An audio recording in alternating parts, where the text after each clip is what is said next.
They've seen stores around town advertising they're selling marijuana. But there's a good chance here in central New York, at least, those sales are illegal. As Laura Lagarde explains, the city of Syracuse is looking at a new way to enforce the law. She joins us live in studio tonight. Laura?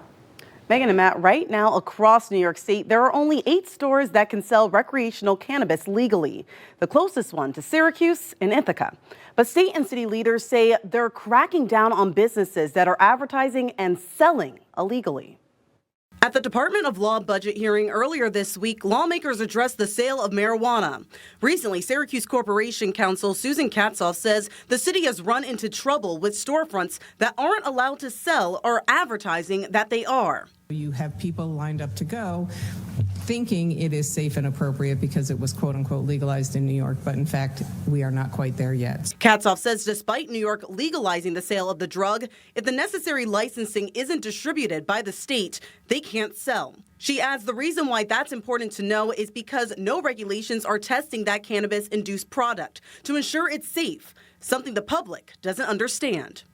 One of the things that we were able to accomplish is the cannabis legislation that gives my office, in conjunction with codes, more enforcement power to address establishments that are illegally distributing marijuana. When I took this issue to the state's Office of Cannabis Management, Director of Policy John Kagia says any illegal activity will have to face the consequences. That is unallowed activity under state law, and the as we are seeing in New York City, are going to be dealt with by the authorities. The state has already licensed 165 retailers who are in the process of getting their stores up and running.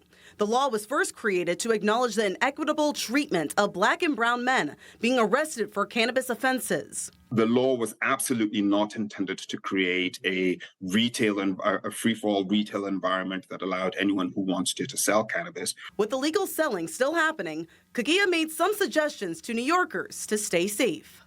We hope New Yorkers enjoy their 420, and we would encourage New Yorkers to consume safely, to consume responsibly, and to buy legal. In Syracuse, Susan Katzoff says they are currently working alongside the Department of Code Enforcement, but to put a stop to these illegal sales, and believes they might have a case now. New York State leads the nation in public school enrollment loss for 2 consecutive school years. But tonight, we're learning about a trend that's deeper than just losing students. Good evening, I'm Matt Mulcahy. You're watching the CW6 News at 10. The North Syracuse Central School District is one of the many districts also seeing an enrollment decline. What it's also seeing is an increase of students living in lower income households. Our Morgan Scott is live tonight with how that's impacting this year's budget. Morgan?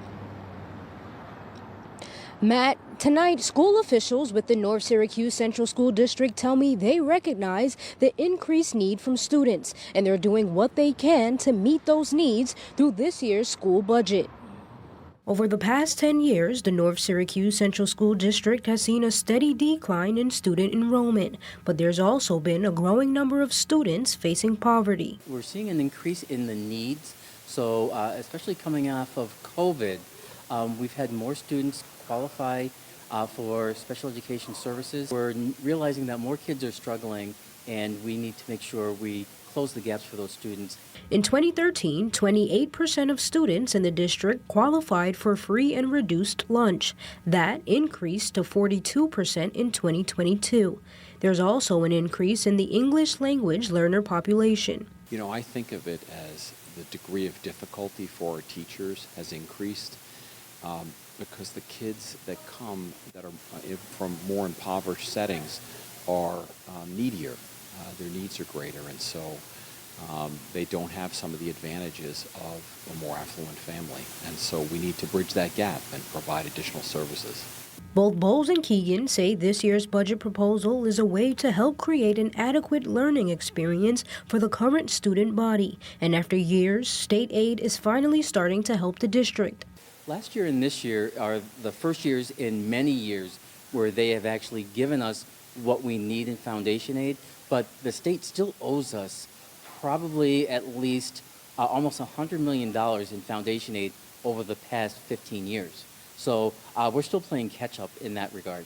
Until then, he says the North Syracuse Central School District is still making use of federal funding and partnerships with the county for mental health services to address the needs of the students. This budget provides the social workers and counselors and psychologists that our kids need, the AIS teachers. We've rolled out new curriculum for ELA, and we've expanded our math offerings. So I really feel like we're doing everything we can. And the district will be hosting more public budget meetings in the next week. They want neighbors to be more involved and to help provide feedback on the budget. We have a list of those meetings on cnycentral.com.